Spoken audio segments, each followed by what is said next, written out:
মাঝে মাঝে বিষ্ণু ইসা ইসলামের সাথে আম্মাজান আয়েশার ঝগড়া হতো, হতো না? আপনাদের ফ্যামিলিতে ঝগড়া হয়? হয় না? হয় না? কার কার দেখি করে আলো, অনেক আল্লাহর ওলি আছে তো জায়গায়, ঝগড়া হয় না? এ কি কথা কয়, ঝগড়া হয় না বলে? বিশ্বনবীর ফ্যামিলিতে ঝগড়া হয়, আপনার ফ্যামিলিতে হয় না? মিষ্টি ঝগড়া। আর ও বিয়েই করে নাই।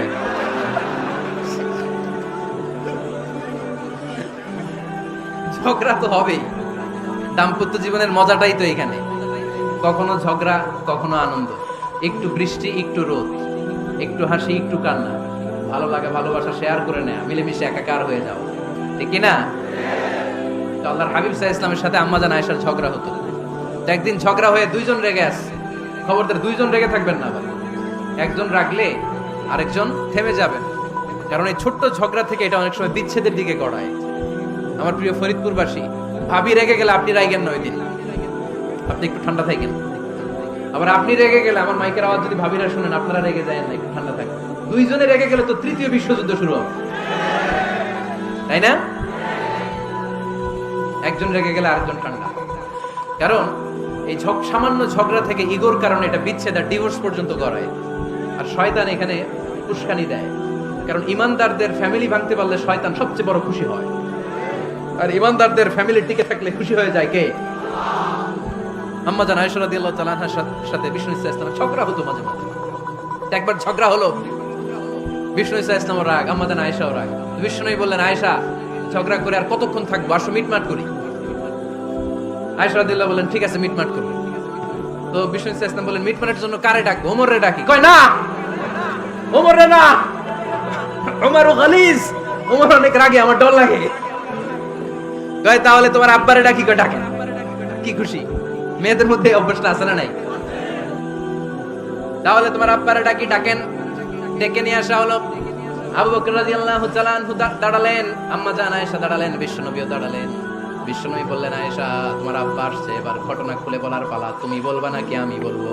আম্মাজান আয়েশা বললেন, আপনি বলেন, তবে ওয়ালা তাকুল ইল্লা হাক্কান, যেটা ঘটছে ওইটাই বললেন, মিথ্যা কথা কইেন না। আবু বকর রাদিয়াল্লাহু তাআলা আনহু রেগে মেগে আগুন, কি এই কথা তুমি কেমন করে বলো? বিশ্বনবী কি মিথ্যা কথা কখনো বলবে? রেগে মেগে দিলেন মেয়ের গালে এক চড়। বানিয়ে বলতেছি না, মুসনাদ আহমদ ইবনে হাম্বলের হাদিস। বাবার হাতের থাপ্পড়কে আম্মাজান আয়েশা উল্টে বললেন। সাইয়েদনা আবু বকর রাগে গড়গড় করছেন, আবার মারার জন্য তেড়ে গেলেন। এবার বাঁচার জন্য আম্মাজান আয়েশা বিশ্বনবীর পিছনে যে আশ্রয় নিলেন, বিশ্বনবী বাঁচানোর জন্য দুই হাত মেলে দাঁড়িয়ে গেলেন। পড়েন সুবহানাল্লাহ। বিশ্বনবী যখন দুই হাত মেলে দাঁড়িয়ে গেলেন, সাইয়েদনা আবু বকর রাদিয়াল্লাহু আনহু থেমে গেলেন। সাইয়েদনা আবু বকর রাদিয়াল্লাহু তাআলা আনহু ঘর থেকে বের হয়ে বারান্দায় দাঁড়ালেন। পড়েন সুবহানাল্লাহ। এবার বিশ্বনবী আম্মাজান আয়েশার কাছে যেয়ে বলেন, ইয়া আয়েশা কাইফা রাআইতিনি আনকাসতুকি মিনার রাজুল, দেখছো কেমনে বাঁচাইলাম? আমি না থাকলে ভর্তা বানাই ফেলতো আজকে। আমি বাঁচাইছি তোমারে, আমি, আমার লগে ঝগড়া করো তুমি? লজ্জায় পড়ে আম্মাজান আয়েশা খিলখিল করে হেসে দিলেন, বিশ্বনবীও হেসে দিলেন। দুইজনের হাসির মধুর আওয়াজ শুনে সাইয়েদনা আবু বকর বাইরে থেকে অবাক, কিরে এতক্ষণ না ঝড় তুফান, এখন দেখি হাসি। সালাম দিয়ে অনুমতি নিয়ে ভিতরে ঢুকলেন। ঢুকে দেখেন আম্মাজান আয়েশাও হাসে, বিশ্বনবীও হাসে। এই হাসি দেখে আবু বকর রাদিয়াল্লাহু আনহু হেসে দিলেন। আরশের উপর থেকে খুশি হয়ে গেলেন কে? এবার সাইয়েদনা আবু বকর রাদিয়াল্লাহু তাআলা আনহু বললেন, ইয়া রাসূলুল্লাহ আশরিকানি ফি সিলমিকুমা কামা আশরাকতুমানি ফি হারবিকুমা। ও নবী, যুদ্ধ লাগলে, দুইজন যুদ্ধ লাগলে মীমাংসার জন্য যেমনি আমারে ডাকেন, এরকম হাসি আর আনন্দের মুহূর্তেও আমারে একটু ডাকেন। আশরিকানি ফি সিলমিকুমা কামা আশরাকতুমানি ফি হারবিকুমা। নবী, আপনাদের মধ্যে ঝগড়া লাগলে সন্ধি করার জন্য আমারে যেমনি ডাকেন, আপনাদের হাসি খুশি আনন্দ খুনসুটি এই মজাদার মুহূর্তগুলোতে আমারে বঞ্চিত রাখেন না, আমার একটু ডাকেন। সুবহানাল্লাহ পড়েন। এই মুসনাদ আহমদ ইবনে হাম্বলের হাদিস শোনার উদ্দেশ্য হচ্ছে, বিশ্বনবী প্রথমে ওমর ফারুকের নাম বলেছিলেন। সাইয়েদনা আয়েশা বলে, না আমি ডরাই। হাইবা, দিস ইজ কল্ড হাইবা তু উমর। একবার বিশ্বনবীর সব বিবিরা ধরলেন, ও নবী আমাদেরকে এটা দেন, ওইটা দেন, ঘরে এটা নাই, ওইটা নাই, ওইটা নাই। বিশ্বনবীকে, আমার কাছে কিছু নাই, যদি এমনি আমার বউ হয়ে থাকতে চাও থাকো, তাহলে যা, তা না হলে যা লাগবে কিনে দেবো, সাথে সাথে তালাকও দিয়ে দিব। কিছু দিতে পারবো না, আমার নাই তো, সামর্থ্য নাই। কিন্তু বিবিরাও ছাড়ে না, এটা দেন, ওইটা দেন। বিশ্বনবী রহমতের নবী, বিবিদেরকে বুঝাতেও পারেন না। বিবিরা আবদার করতেছে, নবী এটা লাগবে, ওইটা লাগবে। ইন দ্য মিন টাইম বিশ্বনবী একজনের সালাম শুনতে পেলেন। কে যেন দরজায় দাঁড়িয়ে বলতেছে, আসসালামু আলাইকুম। বিশ্বনবী দরজার দিকে তাকালেন। তাকিয়ে বললেন ওয়া আলাইকুমুস সালাম, আর বুঝতে পারলেন এটা আমার ওমরের সালাম। সালাম দেওয়ার পরে বিবিদের দিকে তাকায় দেখে একজন বিবিও নাই, সব অন্দরমহলের ভিতরে দৌড়। সুবহানাল্লাহ পড়তে পারলেন না?